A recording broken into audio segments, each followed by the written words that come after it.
Hi! Hello! Welcome to emotional traders. This is Vijay. మనకి trader ఉంటాడు. దీన్ని నేను చెప్పినటువంటి ఈ ఫ్రేమ్‌వర్క్‌ను ఇంట్రాడే చేస్తే, అతను కేవలం రూ. 25,000 మాత్రమే స్పెండ్ చేస్తాడు. రిమైనింగ్ రూ. 75,000 ఐడియల్‌గా ఉంటుంది. అర్థమవుతుందా? అకౌంట్‌లో ఏమో రూ. 1,00,000 ఉంటుంది. కానీ ట్రేడ్‌కి ఎంత తీసుకుంటున్నాడు? 25,000 తీసుకుంటున్నాడు. రిమైనింగ్ 75,000 అనేటువంటిది ఐడియల్‌గా ఉంది. అప్పుడు మీరనొచ్చు, సార్ 75,000 క్యాపిటల్ అనేటువంటిది ఐడియల్‌గా ఉంది. నేనేం చెప్తాను, ఈ 75,000 క్యాపిటల్‌ను మనము వేరే ఫ్రేమ్‌వర్క్‌లో డిప్లాయ్ చేస్తాం.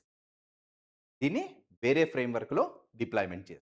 అంతేగాని క్యాపిటల్ ఉంది కదా అని చెప్పేసి ఇక్కడ ఒక క్వాంటిటీ తీసుకునే చోట 4 క్వాంటిటీ నేను యూట్యూబ్‌లో 21 వీక్స్ నుంచి ఎవ్రీ వీకు నా ట్రేడ్ డీటెయిల్స్‌ను పోస్ట్ చేస్తున్నాను.